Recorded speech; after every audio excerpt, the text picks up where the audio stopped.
Olá, uma ótima tarde a você. Começamos agora mais um Agricultura BR nesta segunda-feira, 10 de junho, ao vivo aqui pelo canal do Boi, pela internet e TV Imaculada Conceição. Que bom estar contigo e a partir de agora levar as notícias e informações que são importantes para o seu negócio. E olha, nessa edição você vai ver informações a respeito da importação de soja pela China. Maio eles compraram menos no geral, você vai entender esses números. Números que foram divulgados por eles lá, do Departamento de Alfândega Chinesa. Você vai acompanhar durante essa edição como é que vem a situação de colheita do milho de segunda safra no Brasil, média no centro-sul do país e também os números lá no estado do Mato Grosso que foram levantados pelo IMEA.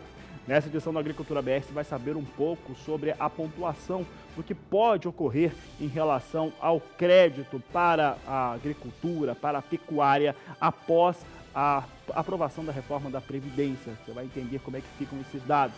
Tem mercado físico, tem mercado futuro, você vai entender por que soja na Bolsa de Chicago, milho também, deu uma recuada nos últimos dias, eu tenho falado disso já há alguns dias, mas por que a Agricultura BR acredita que vai voltar a ter uma alta mais expressiva? Porque, ó, vou adiantar, vai chover mais e vai chover bastante ainda lá nos Estados Unidos, nas áreas de produção. E eu começo essa edição do Agricultura BR falando para você a respeito do que acontece a partir da data do dia de hoje. Isso porque no estado do Paraná começou o vazio sanitário. São diversos estados brasileiros que adotam o vazio sanitário, além do Distrito Federal. O Paraná é o primeiro a adotar nesta segunda-feira, 10 de junho, e no próximo sábado, 15 de junho, outros estados também relevantes para a produção agropecuária do Brasil começam o seu vazio sanitário. Vamos ver então quais são os estados que começaram. O Paraná começou hoje, mas quais começam no sábado? É o destaque de agora do Agricultura BR. Você tem aqui duas colunas. A partir do dia 15 de junho, Santa Catarina, Mato Grosso, Rondônia, São Paulo, Mato Grosso do Sul, além do Distrito Federal, começam o vazio sanitário da soja. Já nesse dia 10 de junho, nesta segunda-feira, nós temos o Paraná, que iniciou este procedimento. De acordo com a Embrapa Soja, o vazio sanitário é um período de 60 dias que não pode se semear plantas vivas de soja no campo. Esses dados são bem interessantes em relação àquilo que é disponibilizado. No caso do estado do Mato Grosso, que é a maior área de cultivo do país, e quando falamos de um estado único, é o maior do mundo, lá são 92 dias, né? São do dia 15 de junho até o dia 15 de setembro, vai ficar em vazio sanitário. No Mato Grosso do Sul, são 92 dias. Então, vazio sanitário começando nesta segunda-feira no Paraná, no próximo dia 15 de junho, Santa Catarina, Mato Grosso do Sul, Distrito Federal e Rondônia e Santa Catarina, claro, iniciando também o seu processo de vazio sanitário da soja.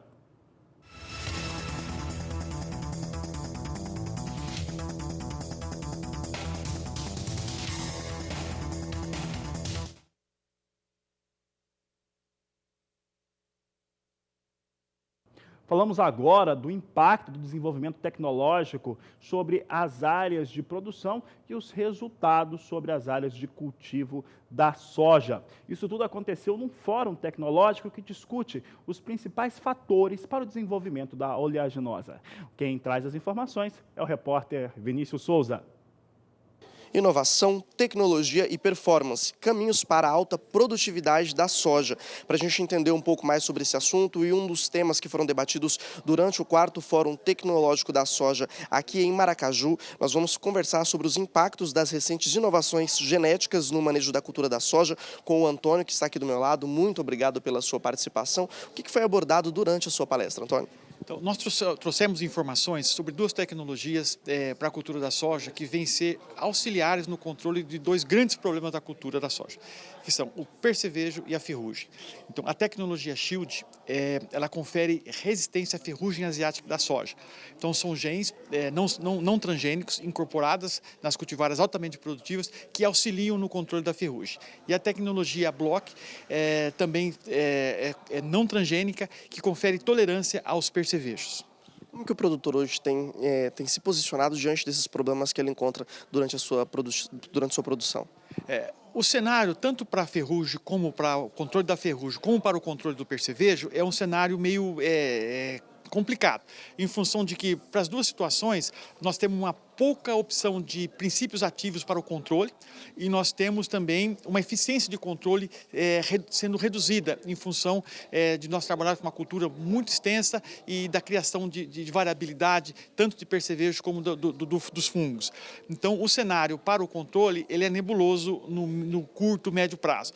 Então, essas duas tecnologias, elas vêm auxiliar nesse controle, que é uma tecnologia que é incorporação de genes, né? Então, um controle de doenças e pragas via genética, que está incorporado na semente e, portanto, quando o agricultor compra a semente, ele já tá levando aquele benefício. Então, é a forma mais barata de controle de doenças e pragas, né? E que vem auxiliar nesses dois importantes aspectos da cultura da soja hoje. Agora, quando a gente fala da safra 18/19, os impactos ocasionados por esse problema foram muito grandes, dá para fazer um balanço já para a gente, como que é e como que deve ficar também o cenário para 19 e 20? Então, a ferrugem é a principal doença da cultura da soja. Ela chegou no Brasil em 2001. Foi identificado no Brasil. Já estamos praticamente há 20 anos com a ferrugem. E ainda hoje é muito comum você se deparar com situações de campo com perda de produtividade devido à ferrugem, em função de diversos fatores. Por exemplo, perda da hora de aplicação, plantios muito tardios, pouca eficiência dos fungicidas, né? Então, o quadro ele é meio complexo, né? Então, mesmo hoje, ainda a gente encontra perdas significativa por causa da ferrugem. Aí que entra, então, a tecnologia Shield, que ela vem auxiliar nesse controle com a resistência genética. No caso do percevejo, como eu já disse, o cenário é muito parecido. São poucos princípios ativos que controlam a praga, o percevejo, e também uma eficiência de controle baixa. Então, nós temos que ter um manejo de praga, temos que ter um conjunto de práticas auxiliares no controle da doença. E essa resistência block, a resistência genética, quando a pessoa compra a variedade, já está levando junto aquele benefício, né? E ela vem auxiliar no controle da praga, que é muito importante na cultura, da sojicultura do Brasil inteiro. Uma das principais, é a principal praga de difícil controle. Tá certo, então muito obrigado pela sua participação. Eu lembro a você que essas e outras entrevistas ficam disponíveis lá no nosso portal sba1.com. De Maracaju, em Mato Grosso do Sul, Vinícius Souza. Aí, tecnologia, informação e inovação você sempre vê por aqui no Agricultura BR, no canal do Boi. Falo agora de soja, mas o ambiente agora é internacional e falo sobre os números que foram divulgados pelo Departamento de Alfândegas da China na madrugada desta segunda-feira. De acordo com o órgão chinês, houve uma importação de soja na ordem de 7.340.000 toneladas, um recuo de 24% frente a maio do último ano. Isso ocorre principalmente, de acordo com os dados internos da China, por conta da redução da demanda por soja, por conta da redução ou diminuição do rebanho de suínos naquele país. Vamos ver os números então? É o que você acompanha comigo agora, vamos trazer em destaque para você visualizar como é que tem sido essa importação da China, ou como foi da China no mês de maio, e como que está no acumulado do ano. A queda em maio foi mais expressiva, entretanto, no ano acumulado ainda tem uma queda abaixo de 15%. Vamos ver os dados então. Você tem aqui maio de 2019, os chineses importando 7.360.000 toneladas de soja, recuo de 24% frente àquilo que acontecia em maio do último ano. Já no acumulado de janeiro a maio, ano de 2019, tem um registro de importação de 31.750.000 toneladas por parte dos chineses, uma queda de 12,2% de acordo com o Departamento de Alfândegas da China. É o destaque deste momento para o Agricultura BR. Vamos falar agora de soja, mas falando agora sobre o mercado internacional e o que vem acontecendo com soja em Chicago. Ora, desde a última semana, principalmente na quinta e na sexta-feira, tivemos recuos para os negócios com soja na Bolsa Norte-Americana, mesmo com todos aqueles fundamentos ainda em voga, principalmente por conta do atraso, a forte dificuldade que há dos norte-americanos em fazer cultivo de soja e já ter fugido, né? Saiu ali daquela região, né? Aquela janela ideal para o plantio do milho. Mas o que aconteceu então? Ora, quinta e sexta-feira, de quarta para quinta já parou a chuva. Quando parou a chuva, alguns produtores que estão plantando em cima de lama mesmo, e o que acontece? Eles adiantaram as máquinas, foram para o campo e começaram a cultivar. Há uma linha de pensamento de algumas pessoas, principalmente na última semana nós trazíamos até inclusive o Arlan Sanderman, que falava, né, ele que é de uma grande empresa que traz internacional consultoria, ele falava que isso poderia acontecer por conta de alguns produtores em busca daquele recurso que foi anunciado pelo governo dos Estados Unidos, o subsídio, poderiam plantar soja de qualquer jeito, daria uma média aí de quase $2 por bushel em relação a este elemento. Entretanto, os fundamentos ainda continuam muito parecidos. Por quê?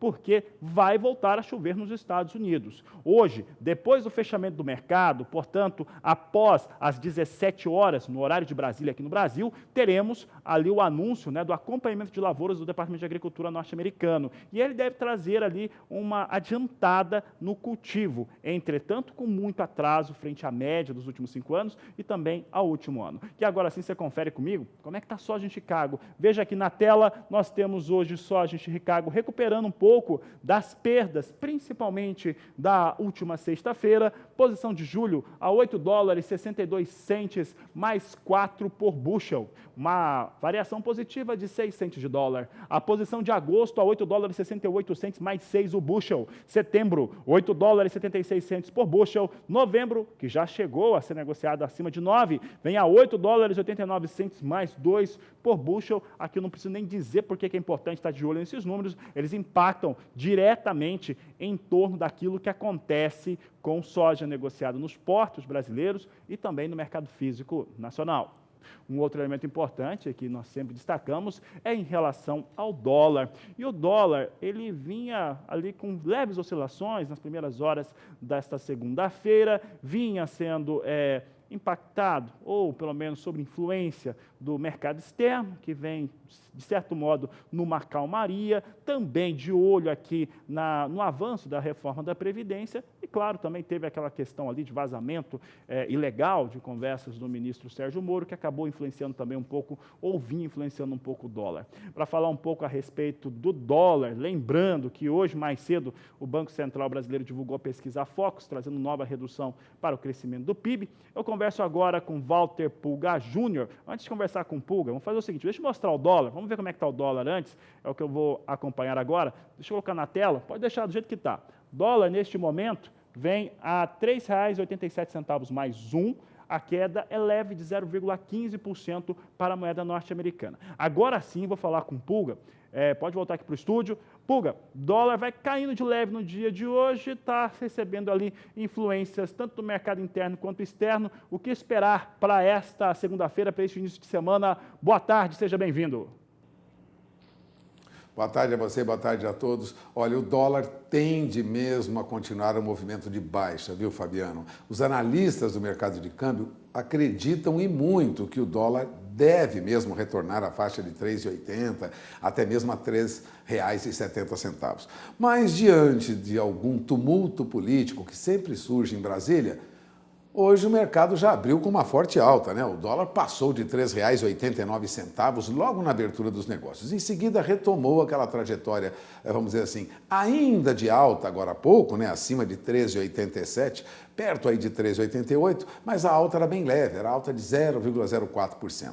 Resumindo, de olho no que ocorre em Brasília e de olho no que ocorre fora do Brasil, o mercado trabalha com perspectiva ainda de que o dólar deva ceder frente ao real. O relator da reforma da Previdência, o deputado Samuel Moreira, do PSDB de São Paulo, disse que a Câmara dos Deputados trabalha para blindar a reforma de qualquer denúncia ou notícia negativa que venha do governo Jair Bolsonaro. Lógico, ele fez uma alusão a essas denúncia, esse vazamento, né, de conversas entre o então juiz, na época, Sérgio Moro, e a promotoria do caso, né, que levantou a questão da Lava Jato e tal. Parece que há alguma desconfiança em relação às atitudes de Sérgio Moro. Mas sempre trabalhamos, disse o deputado Samuel Moreira, para que não haja qualquer fato que contamine a reforma. A reforma é uma pauta nacional e esse problema é um problema da Presidência da República, não é do Congresso Nacional. Ao blindar a reforma, ele sinaliza para o mercado que realmente nós teremos aí o avanço da reforma da Previdência e mais do que isso. Posteriormente, outras reformas. Tivemos problema agora com o áudio do Walter Pulga, daqui a pouco ele volta, a gente comenta de dólar novamente e falamos também sobre café. Por aqui eu vou falar a respeito da reunião do G20. Neste mês, os principais países do mundo, chamado G20, estarão reunidos no Japão.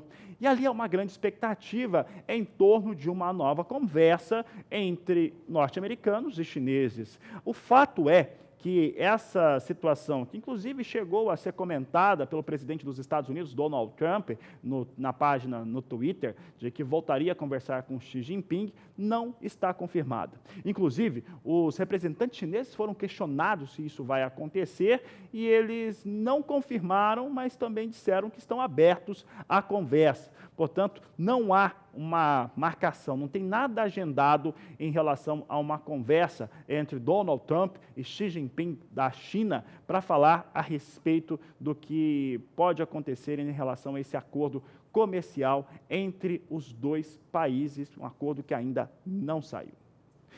E por aqui o Agricultura BR traz agora para você em destaque como é que vem soja no porto. Você viu que dólar recua, soja em Chicago, apesar do ganho de 600 de hoje, vem com queda frente àquilo que acontecia na média na última semana. Vamos ver então como é que vem soja nos portos. Nós temos aqui soja recuando, isso daqui era esperado que acontecesse. Santos vem a R$ 81,00 a saca de 60 quilos, Paranaguá R$ 80,50 a saca. A apuração aqui é da Granos Corretora, um grande abraço para o pessoal da Granos que nos traz as informações diariamente e o Agricultura BR vai para o intervalo comercial. Daqui a pouco nós vamos trazer para você informações importantes, como por exemplo, uma produção do café Conilon mais evidente, uma produção um pouco maior. E ainda você vai ter informações a respeito daquilo que acontece com a colheita do milho de segunda safra que você acompanha já já no Agricultura BR. E na manhã desta segunda-feira, nós tivemos a AG Rural divulgando o seu levantamento que traz como é que vem a situação de colheita do milho e em segunda safra no centro-sul do país até a última quinta-feira, portanto no dia 6 de junho. E é o que nós vamos mostrar agora. Apesar de ter tido uma redução no ritmo nesta última semana, uma redução por conta das temperaturas mais baixas que acabam fazendo com que a umidade dos grãos fique mais intensa e isso acaba atrasando um pouco a colheita. Mesmo assim, a colheita na safra atual, de segunda safra, 2018-19, é mais do que o dobro em relação à aceleração daquilo que acontecia tanto no último ano, quanto também na média dos últimos 5 anos. Você vai ver no gráfico agora comigo, nós temos aqui colheita de segunda safra do milho em início, no Brasil, ou no centro-sul do país, que é onde se cultiva milho em segunda safra, de acordo com a AG Rural. Até o dia 6 de junho, 4,6% desse milho havia sido colhido, comparado ao que acontecia no último ano, é mais do que o dobro, já que ano passado era 1,9% na mesma data, e para a mesma data, na média dos últimos 5 anos, 2,5%. Então, os dados aqui ficam muito claros de que se tem aqui uma situação mais acelerada para a colheita do milho. Um outro número importante é em relação aos estados que estão mais adiantados. De acordo com a AG Rural, é o Mato Grosso, que até o dia 6, de acordo com a AG Rural, vinha na casa de 7%. Pode colocar aqui na tela, nós temos aqui Mato Grosso, de acordo com a AG Rural, chegando a 7% da colheita do milho de segunda safra. Paraná, 4,7% e Mato Grosso do Sul, 2,7%. São os 3 estados mais adiantados na colheita do milho de segunda safra.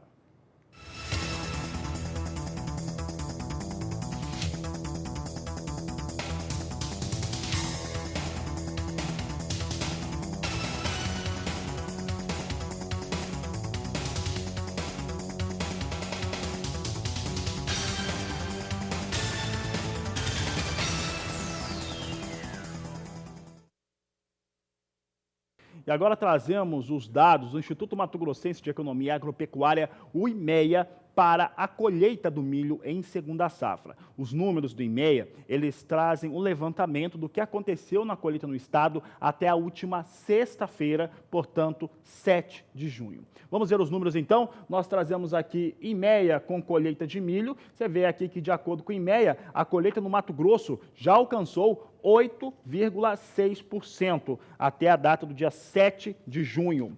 Na mesma data, no último ano, eram 2%, que traz aqui um adiantamento de 6,6 pontos percentuais frente àquilo que acontecia no último ano. E de 5 pontos percentuais frente à média dos últimos 5 anos. A média dos últimos 5 anos, de acordo com o IMEA, é de 3,6%. Portanto, nós temos aqui no Mato Grosso, IMEA confirmando, bem adiantada a colheita, já chegando a mais de 8,5%, 8,6% da área de cultivo no maior produtor de milho do Brasil. Vamos falar sobre tecnologia agora e também de opções ao milho safrinha, ao milho de segunda safra. Quem falou sobre o assunto foi o pesquisador da Fundação MS, Douglas Gitt. Confirma. Bom, gente, a gente está aqui na Fazenda Alegria, a unidade de pesquisa da Fundação MS em Maracaju, Mato Grosso do Sul. E o nosso objetivo aqui hoje é mostrar algumas opções para os nossos produtores em substituição ao milho safrinha semeado fora da época de plantio.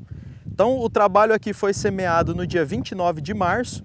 Né? A gente tem a cultura do milho safrinha a campo, a gente vai analisar a produtividade desse milho safrinha e, na sequência, em todas essas coberturas que a gente vai mostrar, nós entraremos com a soja na melhor janela de plantio como cultura de verão.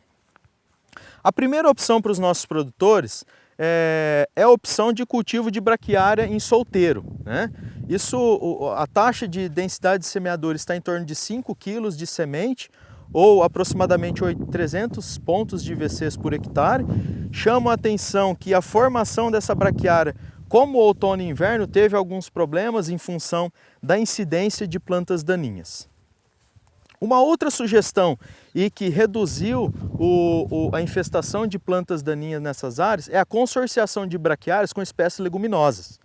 Então, a primeira consorciação com uma produção de matéria seca, aproximadamente de 6 toneladas de matéria seca, é a consorciação de braquiária brisanta com guandu. Isso é uma consorciação interessantíssima como opção para aquele produtor que deseja fazer o pastejo desse consórcio. Então isso é fantástico, porque o leguminosa pode aumentar o teor de proteína, né, e isso agrega no incremento de carne na dieta desses animais. As duas opções que a gente vai mostrar na sequência, elas são opções para aqueles produtores que têm problemas de nematóide, né? Seja eles nematóide de cisto, galha e nematóide das lesões radiculares. Então aqui a primeira opção, nesse sentido, é a questão de braquiária com o Crotalária ocroleuca. Essa Crotalária, para essa região de Maracaju, Dourados, né, esses solos argilosos, ela é uma braquiária fantástica, uma Crotalária que tem um desenvolvimento inicial muito vigoroso, né? Isso aumentou o teor de matéria seca, né? Houve uma boa cobertura de solo, reduziu o banco de semente dessas áreas, né, e formou uma forragem de excelente qualidade. Como uma segunda opção para essas áreas que têm problema de nematóide, né, a gente traz a questão da braquiária piatã junto com a Crotalária spectabilis. Para aqueles produtores que têm problema de nematóide de galha, essa é a melhor opção de consorciação, né, e opção de Crotalária. Então, lembre, Crotalária spectabilis, né, com áreas que têm problema com nematóide de galha. Aqui também chama a atenção como que essa braquiária, junto com essa Crotalária, né, aumentou a produção de forragem e fechou a área, reduzindo a incidência de plantas daninhas. Na sequência, a gente traz para os produtores uma opção que também pode ser utilizada como produção de forragem, que é a questão do milheto consorciado com guandu.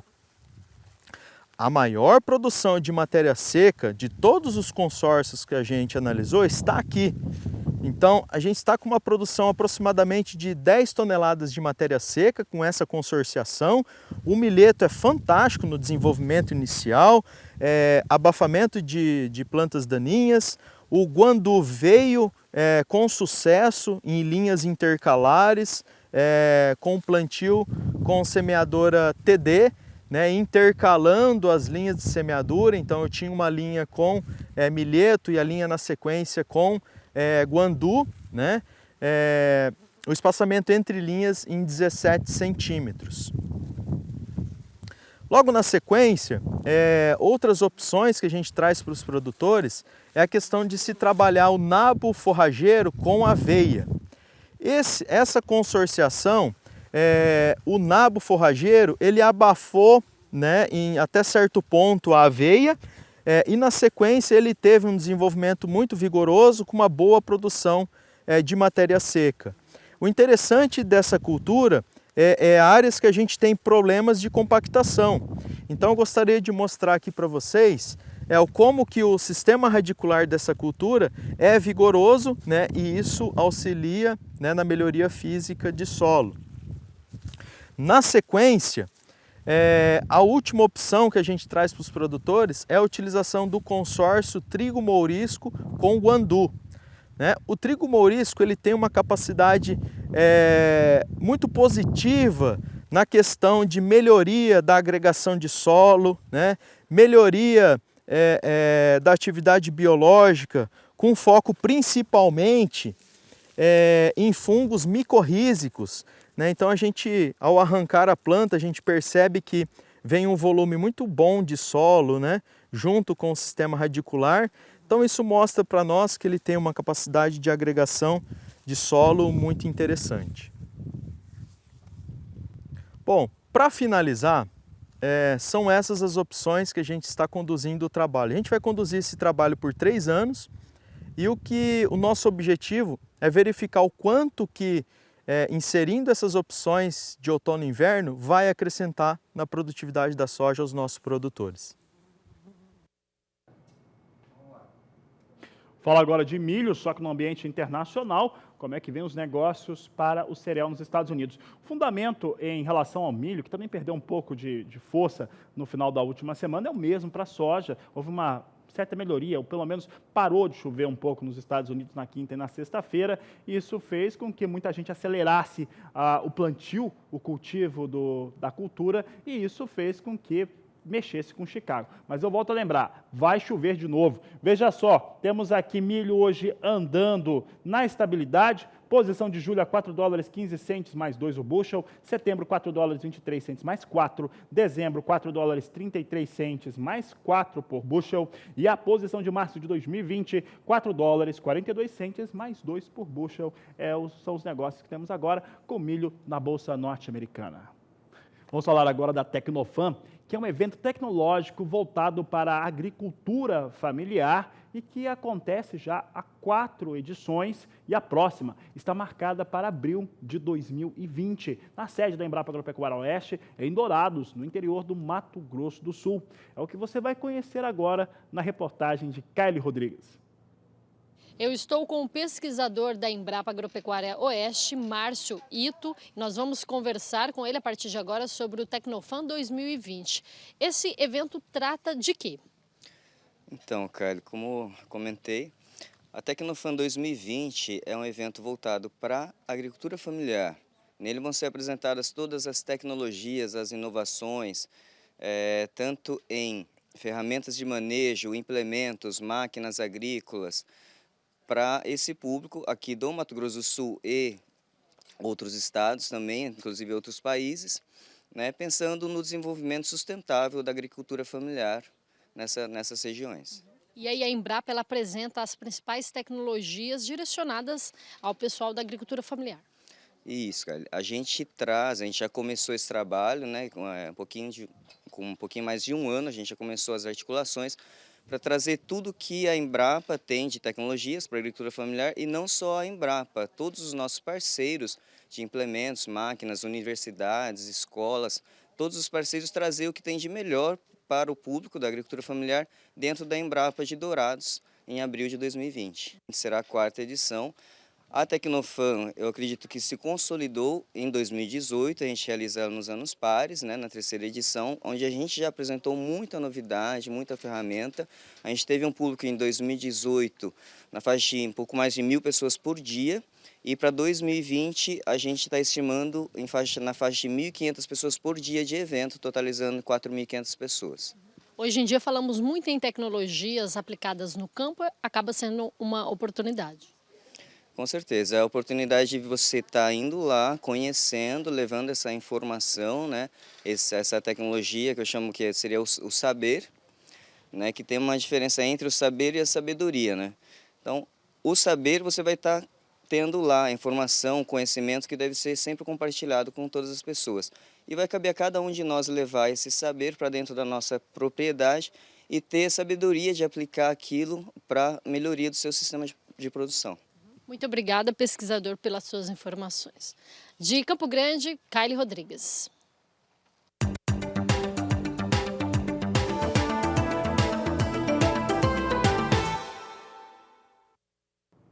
O assunto por aqui na Agricultura BR, você viu, agora é café. Vamos falar sobre café arábica, começando também pelo Conilon. O Conilon, de acordo com os últimos números que têm sido apresentados pela Conab, a Companhia Nacional de Abastecimento, a produção deve ficar ali próxima à casa dos 14 milhões de sacas. É uma boa produção de Conilon, houve recuperação no estado do Espírito Santo, que é o maior produtor, e nós vamos conversar agora com Walter Pulga Júnior a respeito deste assunto. Pulga, é uma retomada na produção de Conilon no Brasil.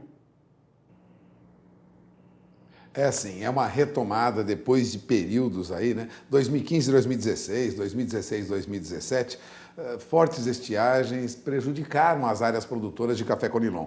Agora, a segunda estimativa de safra de café da Conab, que foi divulgada nesse mês, já indicou uma produção de 13 milhões e 900 mil sacas de café Conilon, agora em 2019 e 2020. Ainda é menor do que 2018 e 2019. O país colheu 14 milhões e 200 mil sacas no ano anterior, no período anterior, 2018 e 2019. Agora vai colher um pouco menos. Agora é 23% da safra total de café no Brasil, considerando o café Conilon, café Robusta e café Arábica, né? Vamos lembrar que entre o café Conilon e o café Robusta, nós temos aí algumas diferenças de origem, plantas um pouco diferentes, mas são todas, vamos dizer assim, mais ou menos competindo no mesmo mercado, diferente do café Arábica. Agora, a projeção anterior da Conab, de fevereiro, sinalizava uma produção ainda recorde de 14 milhões e 300 mil sacas, até a possibilidade de produzirmos mais de 16 milhões de sacas.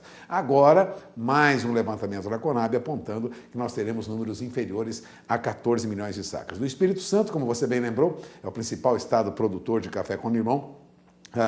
5% da área já foi colhida. E segundo o INCAPER, o Instituto Capixaba de Pesquisa, Assistência Técnica e Extensão Rural, a safra lá no Espírito Santo deve ficar entre 9 milhões e 9 milhões e meio de sacas, em linha com a estimativa da Conab, mas abaixo também daquele recorde de 9 milhões e 900 mil sacas em 2014 e 2015, antes daquele período de estiagem, né? Bom, a produção do estado não deve ser recorde como se esperava, é o que lembra Abrão Verdim. Ele é pesquisador do INCAPER, mas ainda assim será maior do que na safra passada, quando foram colhidos aí cerca de 9 milhões de sacas. É uma recuperação para as cotações do café, para produção, né? Sem recuperação das cotações, é isso que eu quero dizer para o café Conilon. É uma safra muito grande e isso pressiona as cotações. Agora, o café Conilon avança no mercado, viu? Já há cafeterias em São Paulo, Fabiano, apostando que o Conilon tem qualidades especiais,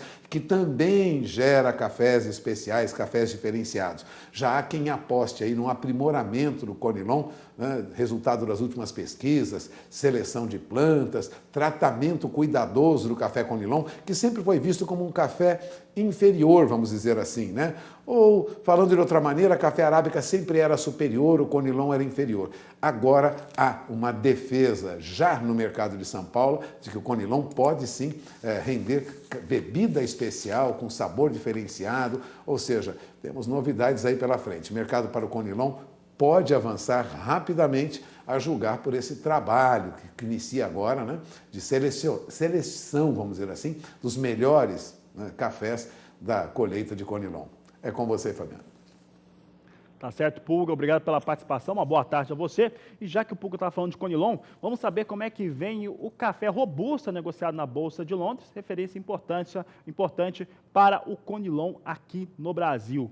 E nós trazemos agora como é que vem, então, negócios em Londres, vem com ligeira queda. Posição de julho a $1.445 a tonelada, recuo de 0,69%. Setembro, $1.468 por tonelada, perde 0,47%, quase 0,5% de queda. Novembro, $1.490, vai recuando 0,40%. E janeiro de 2020, $1.509, queda de 0,46%. Nós temos dois fatores, né? Primeiro, nós temos, e o mais relevante, no café robusta, o maior produtor do mundo é o Vietnã. E o Vietnã veio numa reposição muito forte, depois de ter tido quebra na safra, repôs. O segundo maior produtor de café robusta ou Conilon do mundo é o Brasil, que também teve recuperação através do estado do Espírito Santo. Por isso, aqueles valores que nós vimos aí há pouco mais de um ano, acima de $2.000 a tonelada, agora estão na faixa aí de $1.400, $1.450 por tonelada, números que você vê por aqui no Agricultura BR.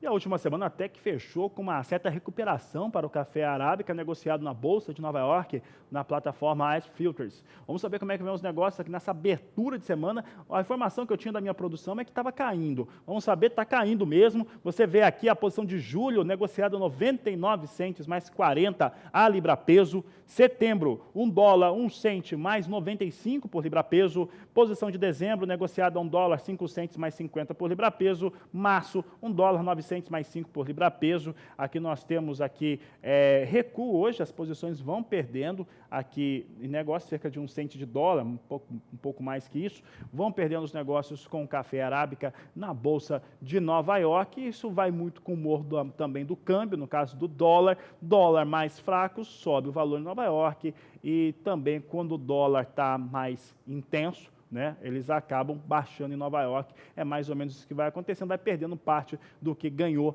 na última semana o arábica negociado na Bolsa norte-americana. É importante lembrar que a maior negociação de mercado futuro, ou de mercado no geral, para café, acontece em Nova York. É lá que se negocia a maior parte da safra brasileira, por isso que é um termômetro importante, principalmente nas posições de setembro e dezembro. A Agricultura BR vai para o intervalo comercial e eu lembro que você pode participar, deve participar do programa conosco. Você participa através do nosso WhatsApp. O número é 67996562266. Eu estou aguardando aqui a sua mensagem, vou responder o mesmo por aqui ao vivo e você pode mandar mensagem aqui, estamos esperando. Nós vamos para o intervalo e voltamos já.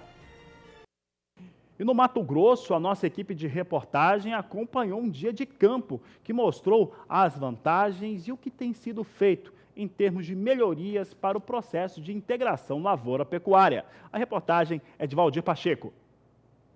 A parceria entre a Embrapa Agro Silvio Pastoril e Senar MT promove mais um dia de campo. Este foi o 13º da integração Lavoura e Pecuária Floresta no Vale do Xingu. Este foi o primeiro evento nesta propriedade localizada em Serra Nova Dourada, no nordeste de Mato Grosso. A Fazenda Planalto do produtor César Tissotti desenvolvia uma pecuária convencional e há 3 anos iniciou a integração Lavoura e Pecuária. A área era pasto, mas assim, permanente, né? E nós fomos abrindo ela para lavoura. E era só praticamente nos primeiros anos um plantio convencional da soja e depois com cobertura, com milheto, e a partir de que nós começamos a fazer a integração, nós começamos a outras coberturas como a braquiária. Nós iniciamos primeiramente com uma área pequena de plantio de braquiária e adquirimos gado para fazer a engorda, né? Uma parte até foi confinada e outra parte a pasto. E Estamos agora no 3º ano, começamos com poucos animais para ter uma noção de como fazer, né? E o ano passado já aumentamos, aumentamos a área de braquiária também. E esse ano já estamos com um volume maior de gado e um volume também, uma área maior. E temos, visto que o principal benefício para mim, que sou lavoureiro, é a questão da braquiária, a cobertura e o que ela tem feito no solo, protegendo o solo contra a erosão, plantio direto. Né? Esses benefícios também têm me dado bastante retorno. Aqui na Fazenda Planalto, dos 2.300 hectares, 1.250 hectares o produtor planta soja, com o objetivo de fazer o boi safrinha com diversas forrageiras. Orlando Júnior, analista da Embrapa, destaca a importância das análises de solos e plantas no sistema Integração Lavoura e Pecuária. Dentro dessas várias variedades que a gente usa nos sistemas de produção, a gente deve atentar justamente pelo manejo, a facilidade de manejo de cada variedade dessa. Materiais de alta produção requer manejo mais adequado, em diminuir o tamanho dos piquetes para que tenha um pastejo uniforme. Áreas maiores a gente consegue ter um pouco mais livres, mais livres, áreas mais extensas, mas não que não mereça mais atenção também na área de manejo. No caso do sistema integrado, geralmente a gente faz uma quantidade de forragem muito grande, já pensando na cobertura de solo, e usa essa forragem até o plantio da soja novamente, ou até antes da dessecação para o plantio da soja novamente. Então, muitas vezes a gente produz uma quantidade muito grande, no caso aqui nessa propriedade é braquiária rusiense, e não utiliza o animal não utiliza desse material como um todo, sobrando uma grande quantidade de matéria orgânica para a soja, no caso aí no sistema de produção de soja. Para o pesquisador da Embrapa, Dr. Flávio Vlurk, esta região do Xingu é desafiadora para a implantação do sistema. Mas é uma região que a integração lavoura e pecuária se encaixa como uma luva, Por quê? Nós estamos falando de uma região com áreas que têm relevos declivosos, relevos acidentados, áreas com textura de solo muito arenosas, às vezes até meio pedregoso em algumas situações, áreas com problemas de lençol freático alto, encharcamento. Resumindo, áreas onde a lavoura não consegue, a lavoura em grande escala, a lavoura em escala comercial, a lavoura que usa essas máquinas grandes não consegue entrar, não consegue produzir. Então é importante, é obrigatória a presença da pecuária, se o produtor quiser otimizar toda a sua fazenda. Então, quem é produtor nessa região, sempre vai ter uma área com pecuária permanente e pode ter uma área com lavoura. Então, nesses casos, é fundamental que haja essa integração. De Serra Nova Dourada, Mato Grosso, Valdir Pacheco. Vamos falar agora sobre a produção de peixe no Brasil. Tem crescido, o mercado tem sido muito atraente. E para falar sobre este assunto, o Walter Puga Júnior conversou nos nossos estúdios em São Paulo com o Francisco Medeiros, ele que é presidente da Peixe BR, e você confere a entrevista agora. Francisco, muito obrigado por ter vindo. Há muito tempo o Canal do Boi não conversa com você para saber a quantas anda o setor de pescado. O mercado tem boas perspectivas com esse novo governo que nós temos agora, com essas novas propostas? Tem. Realmente, pela primeira vez, a gente tem uma aproximação muito grande com o governo. O governo está comprometido com as demandas do setor. Temos levado o secretário aos principais estados produtores para conversar com o produtor, com o governador, com o secretário, colocando as demandas que nós precisamos do apoio dele. E ele está sempre à disposição, estamos trabalhando nessas principais demandas e esperamos, inclusive, para os próximos dias, para os próximos meses, já aliviarmos um pouco a pressão de marco regulatório que a gente tem em cima do setor. Por que o consumo e a produção, principalmente a produção de pescado, não cresce no Brasil? Pelo menos nos níveis em que você esperava. A gente esperava sempre está crescendo acima de 10%. E temos condições para crescer acima de 10%. Nós temos dois grupos. Nós temos o grupo dos peixes nativos e o da tilápia. Nos últimos 3 anos, os peixes nativos, eles não cresceram. por uma série de motivos de mercado que a gente pode tratar, inclusive, posteriormente numa entrevista. E a tilápia tem crescido a 2 dígitos, acima de 10%, 12%, até 13%. Então, são mercados distintos e ela acaba subindo um pouco a média. O ano passado nós crescemos 4,5%, mas nós temos condições de crescer muito mais. Eu acredito que hoje nós deveríamos estar crescendo de 15% a 20% ao ano, que é a capacidade de investimento e também da questão relacionada ao consumo no país. Por que isso não ocorre? Há muita dificuldade para desenvolver o pescado no Brasil? Há muita dificuldade. Nós temos 2 básicas. Primeiro, as estaduais, com relação ao licenciamento ambiental. A Peixe-BR tem feito uma ação nos principais estados produtores, temos obtido um certo sucesso, mas precisamos evoluir mais. E do ponto de vista governamental federal, nós temos a questão de cessão de águas da União, que é os lagos das hidrelétricas, para produzir. E temos um terceiro item, que é o mais importante de todos. O nosso consumo per capita de apenas 9,8 quilos habitante anos.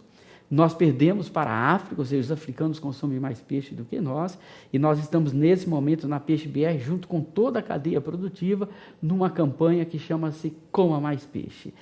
Isso nós estamos fazendo porque o peixe de cultivo, o peixe que vem da fazenda do produtor, ele é extremamente competitivo hoje em qualidade e preço para o consumidor, e a distribuição está cada dia melhor, ou seja, a pessoa mesmo que esteja numa cidade distante, ela já tem no seu supermercado um pedaço de peixe para ela comprar.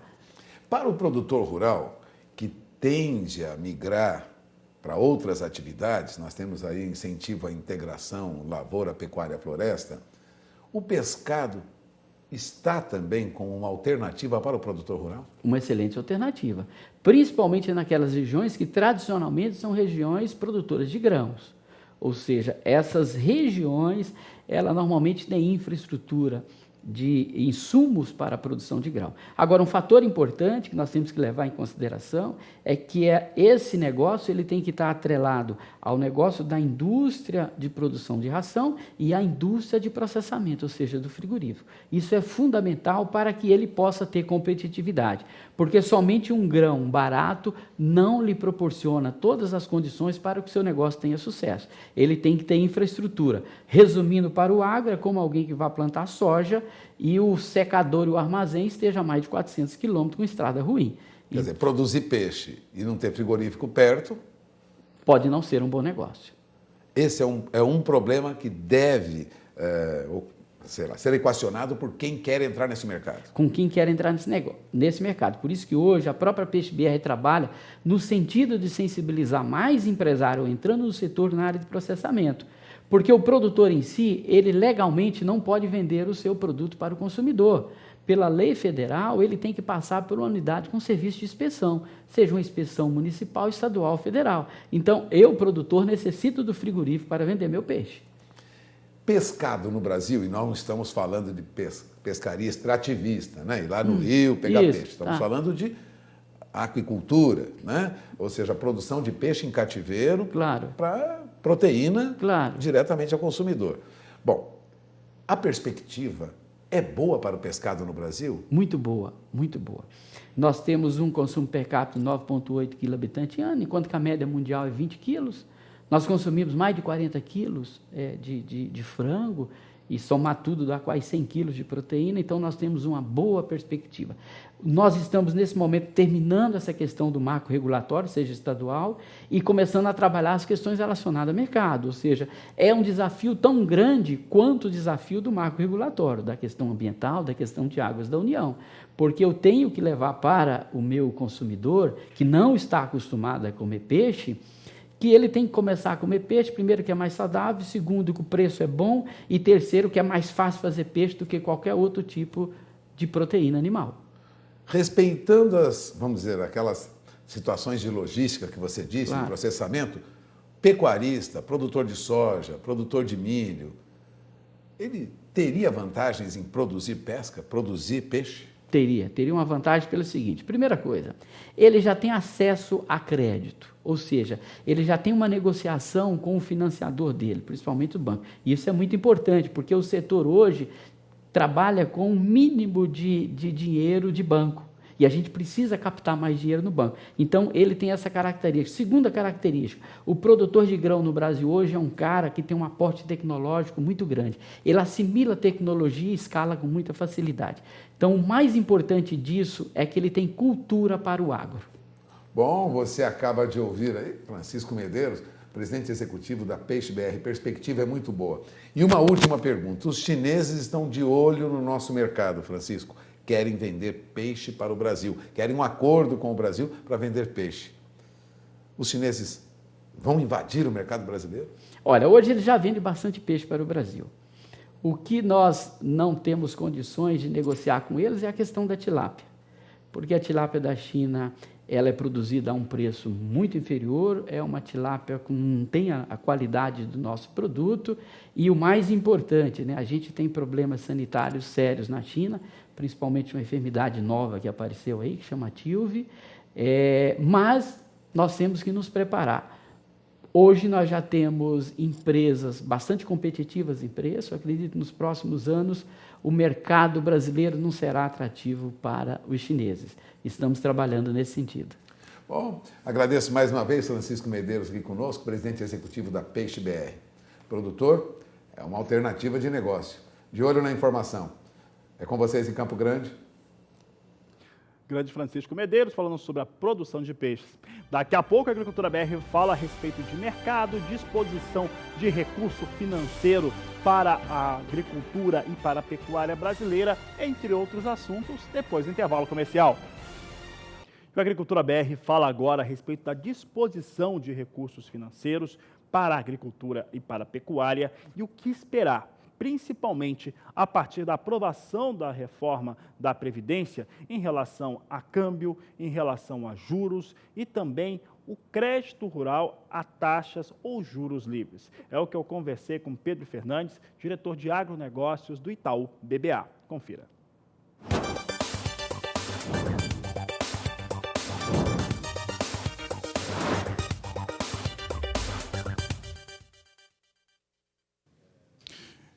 E nós vamos continuar falando aqui sobre agronegócios, sobre mercados principalmente. E agora eu converso com Pedro Fernandes, diretor de agronegócios do Banco Itaú BBA. Pedro, prazer falar contigo. E nós tivemos aqui uma apresentação importante a respeito de uma visão sobre o agronegócio brasileiro e também o agro global. Neste cenário, pensando principalmente em China, como que o Brasil vai se posicionando? Boa tarde. Boa tarde, Fabiano. É um prazer estar aqui com você. A China já é o principal parceiro comercial do agronegócio brasileiro e a relação tem muito a evoluir. A soja ainda tem uma representatividade muito grande dentro da nossa pauta de exportação e o Brasil deve trabalhar para inserir outros produtos dentro da nossa pauta. A China já foi um dos nossos principais compradores de açúcar nos últimos anos. Recentemente, em função de sobretaxas, essa exportação caiu a quase zero e através de um trabalho do Ministério da Agricultura e do Itamaraty, talvez a gente volte a ter acesso a produtos de maior valor agregado, ampliando a importância da nossa relação com a China para muito além de somente grãos. Nesse aspecto, o complexo carnes ganha um destaque maior por conta da peste suína africana. Como que o mercado tem precificado essa possibilidade? A gente já observa um aumento importante no preço médio de exportação, tanto de todas as proteínas animais, e a nossa expectativa é um aumento na quantidade de exportação, especialmente de aves, ao longo do ciclo de 2019 e 2020, até porque o aumento da oferta e da disponibilidade de suínos e bovinos ela demora muito mais para reagir. Então a gente espera que as exportações de frango tenham um aumento também importante em quantidade ao longo do ano. Pedro, nos cenários que nós temos, tanto doméstico quanto externo, nós temos aí variáveis importantes. No ambiente doméstico, a necessidade de aprovação de reformas estruturantes, como a da Previdência, que é a primeira delas. No ambiente externo, nós temos sequência com o conflito comercial entre China e Estados Unidos. Como que se posiciona nesse cenário o agro brasileiro e a visão do banco sobre essas possibilidades? A gente acha que esse é um ano de uma expectativa de resultado de resultados menores e também de riscos maiores e riscos incontroláveis. Então a gente acha que não é um ano para apostas. A gente acha que se a expectativa de uma margem agrícola um pouco menor para os produtores, eles não devem apostar numa reforma da Previdência, apostar no que é a solução da guerra comercial entre China e Estados Unidos. A gente acha que é um ano de tirar riscos da mesa e não correr riscos desnecessários. Então é um ano de olhar muito bem seu fluxo de caixa, olhar a exposição cambial, cuidar muito bem da velocidade de comercialização e da posição de caixa, para justamente não ser surpreendido por um desses dois fatores, que é imponderável qual o resultado que vai sair dali. E dependendo do que sair, o resultado pode ser muito melhor ou muito pior do que a expectativa inicial. A gente acha que não é o ano para correr risco. A gente sempre olha o nosso agro como um corredor de maratona e não como uma aposta de curto prazo. Então, como o objetivo é estar saudável no longo prazo, esse ano é talvez travar um ganho, que se ele não é espetacular, ele ainda é bom, e caminhar mais um ano. E aí, ao longo do tempo, com anos de resultados bons e crescendo a atividade. Não é o ano de apostar tudo. E aí a gente pode estar falando, acho que esse conselho serve para os pecuaristas, serve para o cotonicultor, serve para o produtor de soja, milho e mesmo quem está para a indústria de proteína animal, que não é um ano de grandes apostas. Pedro, é um ano também de mudanças significativas na disposição de crédito em relação ao plano agrícola pecuário, que é disponibilizado no país todos os anos. Em relação a esse fator, há uma expectativa de se ter uma participação maior de empresas, de bancos privados, colocando esses recursos à disposição.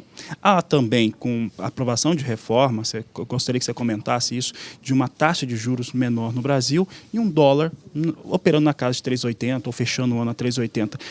Fala um pouco sobre esse cenário aqui nacional com essas novas variáveis, com esses novos cenários.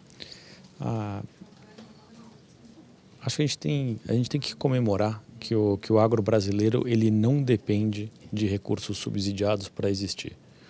Hoje em dia, os recursos do Plano Safra eles representam somente 1/3 dos recursos financeiros, dos recursos de dívida que existem na cadeia do agronegócio. Então, ou seja, 2/3 do dinheiro que financia o agronegócio no Brasil não vem do Plano Safra. E acho que cada vez mais, e acho que a taxa de juros baixa, e a nossa projeção é de uma taxa de juros terminando o ano em 5,75, que essa taxa de juros baixa vai permitir que o agronegócio dependa cada vez menos de subsídio de taxa do Plano Safra, que a gente consiga fazer uma transição desse modelo onde fazer crédito para o agronegócio deixa de ser uma imposição legal e passa a ser uma decisão do banco. E nós, no Itaú, já tomamos a decisão de financiar esse negócio. Hoje em dia, a nossa exposição de crédito no setor agropecuário é muitas vezes maior do que é requisitado pela lei. Então, a gente acha que a gente não vê o Plano Safra passa a ser quase uma não notícia. Acho que antes existia uma grande expectativa do que ia acontecer no Plano Safra, qual era a taxa de juros e que isso ia mudar a expectativa de plantio do que ia ser produzido. E acho que cada vez mais a gente tem visto essa transição suave e o Plano Safra passa a ser cada vez menos importante. Acho que talvez culturalmente ele ainda tem uma importância grande, mas na prática a gente já está vendo a comercialização de fertilizantes andar, independente de uma definição de Plano Safra. A gente já vê todo o comércio de sementes já foi feito, apesar de não ter Plano Safra. Então, acho que cada vez mais a gente tem um país de um financiamento livre e não direcionado pelo que vem de Brasília em junho. Pedro, para encerrar, questão dos juros livres, né? Às vezes as pessoas comentam e acabam falando assim, não, então a taxa de juros tende a ficar mais alta do que aquela que está sendo colocada. A própria concorrência aí entre os bancos privados, ela já não vai dar conta de ser competitivo para o produtor na hora da contratação? O que a gente tem visto é que as taxas de juros livres, a cada ano elas são menores e a cada ano aumenta a competitividade por fazer operações de crédito. O que talvez precise ser reforçado é que até agora ser um bom produto, ter uma boa situação financeira, uma situação financeira mediana ou excelente, não significava uma mudança de preço para financiamento. E agora, com recursos livres, a gente vai poder passar a diferenciar quem tem uma operação melhor. Então, acho que a gente vai beneficiar quem é o melhor produtor. Quem está mais estável, quem apresenta o seu negócio da melhor maneira. Então, acho que essa mudança é importante. Então, quem tinha uma situação mediana, talvez tenha um aumento de custo de financiamento. E quem tem uma situação excelente vai ter uma diminuição do custo de financiamento. Então, a gente acha que é reconhecer as externalidades de cada um, é reconhecer os pontos positivos de cada um. Então, a gente acha muito mais justo o novo modelo do que o modelo anterior, onde todos eram beneficiados com o mesmo tipo de recurso na mesma taxa. Tá certo, Pedro. Obrigado pela participação no Canal do Boi. É isso. Obrigado, Fabiano. A Agricultura BR vai para o último intervalo comercial dessa edição. Daqui a pouco eu volto trazendo como é que está o mercado de soja e também o dólar aqui no Brasil. Eu volto já. Você vai ver agora como que a gestão rural, a rotina e o planejamento faz com que o produtor rural e a propriedade consiga atingir melhores resultados. A reportagem é de Kaile Rodrigues. O agronegócio demanda administradores e empresários rurais capazes de pensar os diversos fatores relacionados ao agronegócio: propriedade, máquinas, implementos, controle de pragas, estoque, insumos e tantos outros. Mas na prática, da porteira para dentro, o produtor tem feito gestão do seu negócio? O que a gente fala muito é assim, não adianta eu fazer gestão, né, como eu tive que aprender na minha propriedade rural, a tentar gerir o melhor que eu pudesse, trabalho com isso hoje em consultoria, como diversas empresas atuam, fazendo contas, né? Eu pude aprender na prática que isso realmente é o que importa, né? O quanto me sobra no final da minha atividade, qual é a última linha da planilha que me mostra o quanto eu lucrei com a atividade é o que realmente importa. É fundamental entender o lucro líquido realmente, qual é o meu custo de produção, qual é o meu patamar de investimentos ali para que eu possa ter uma atividade sustentável, realmente lucrativa. A gestão rural se caracteriza por um conjunto de atividades para um melhor planejamento. Outro fator que influencia uma gestão eficiente é o uso da tecnologia. As tecnologias que são usadas na cidade já são usadas no campo, né? Isso independe do tamanho da propriedade, se é pequeno, médio ou grande, não vem a questão é como eu estou gerindo meus recursos. As pessoas focam muito no preço da roupa, o preço do leite, o preço está baixo, o preço está alto, o preço sempre vai estar baixo e os preços sempre vão estar altos, eles oscilam, né? A questão é como você se comporta diante disso, essa é a questão, né? E aí você precisa realmente de administração. A questão da sucessão familiar, isso tudo entra do produtor não misturar as contas da família com a fazenda? Com certeza, outro ponto fundamental, as pessoas falam muito disso, né? Você está tocando a fazenda ou administrando a fazenda, né? Se você mistura a sua carteira, o dinheiro que sai para pagar o sapato é o mesmo que paga o sal mineral, você tem problemas. De Campo Grande, Kaile Rodrigues. E o Agricultura BR agora traz as informações finais dessa edição. Veja comigo como é que vem soja em Chicago. Soja em Chicago vem subindo, recupera um pouco das perdas da última sexta-feira. Nós temos aqui julho subindo mais de 8 centes de dólar, 8 dólares 64 centes mais 4 bushel. Agosto, 8 dólares 71 centes. Setembro, 8 dólares 78 centes por bushel. E a posição de novembro, a 8 dólares 91 centes mais 4 por bushel. Eu lembro que hoje, no final do dia, depois do mercado fechado, vem o relatório de acompanhamento de lavouras estimativas do Departamento de Agricultura dos Estados Unidos, que deve mostrar algum avanço para soja e milho. Entretanto, vai voltar a chover nas áreas de produção por lá.